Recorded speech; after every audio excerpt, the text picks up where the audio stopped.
Бесстрашный вожак стаи волков никак не мог найти себе места и беспрестанно выл на луну. Его партнерша по жизни, красивая и быстрая волчица, уже несколько дней не хотела вставать с земли и отказывалась есть. Принесенные недавно появившиеся на свет волчата не прожили и нескольких дней, и один за другим погибли от страшной инфекции. У только что родившей волчицы материнские инстинкты были очень сильны, и она никак не могла смириться с этой трагедией.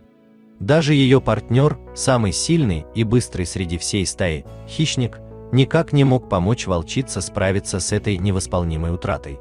Другие члены стаи также пытались поддержать несчастную волчицу, но все было тщетно. Через несколько дней вожак стаи отправился на охоту, стараясь поймать самую лучшую добычу, которая наконец сможет пробудить аппетит в одинокой волчице.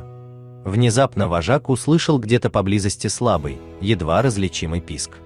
Решив, что это мелкий грызун, волк бросился к источнику шума, но остановился как вкопанный, увидев перед собой крохотного щенка собаки, который, похоже, совсем недавно появился на свет.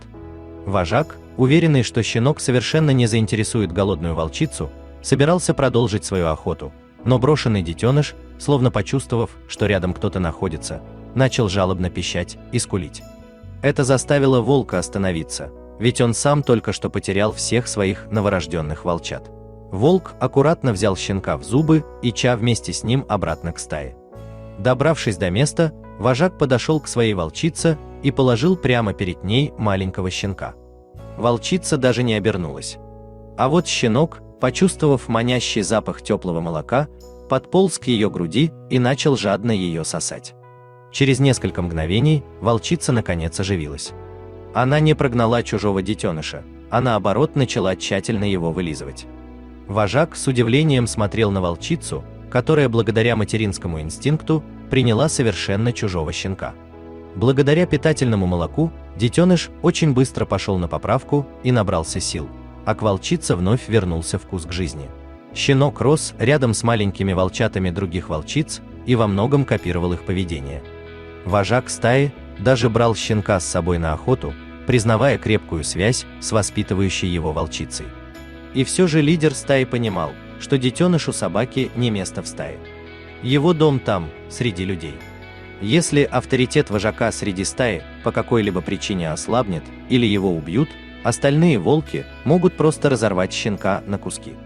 Не желая такой участи для детеныша, вожак взял с собой щенка и отвел его к окраине небольшого поселения, которое находилось поблизости. Щенок, уверенный, что лидер стаи играет с ним, даже не успел ничего понять, а большой волк уже скрылся в лесной чаще. Растерянный и грустный щенок сидел на земле и тихо скулил, не зная, что ему теперь делать. Его нашел подросток Марк.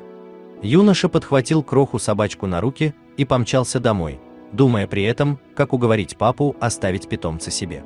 К счастью, отец Алекс оказался не против. Мужчина сразу увидел, что щенок охотничьей породы, и решил дрессировать его самостоятельно. Непонятно было только одно, откуда взялся пес, будто он вышел прямо из лесной чащи. 2 года пролетели незаметно.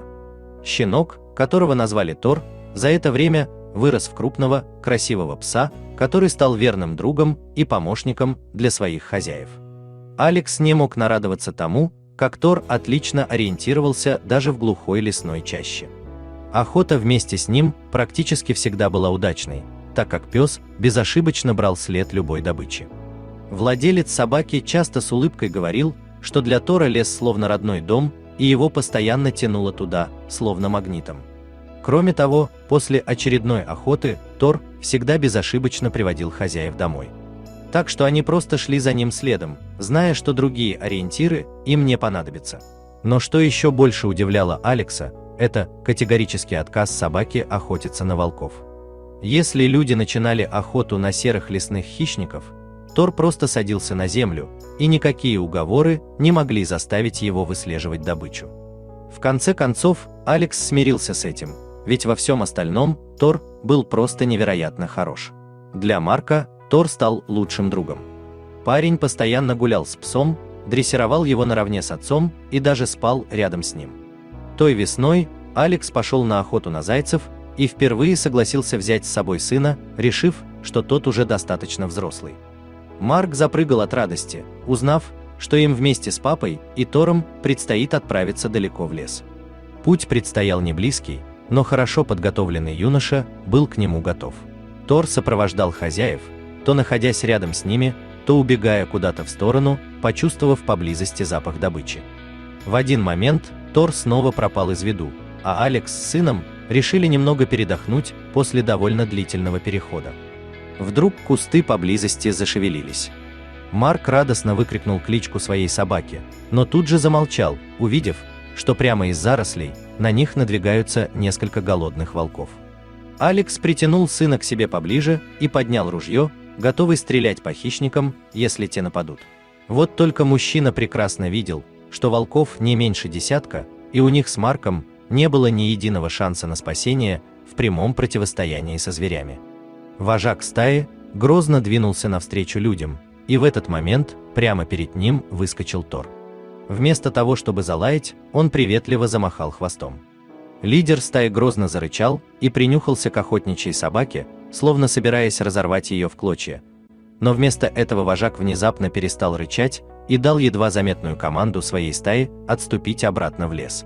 Увидев, что волк узнал его, Тор радостно залаял, а вожак поднял голову и негромко завыл. Оказывается, это был зов, на который откликнулась та самая волчица, которая несколько лет назад спасла щенка. Волчица сразу узнала Тора, подошла к нему и начала вылизывать его густым языком. Встреча их собаки со стаей произвела на людей невероятное впечатление.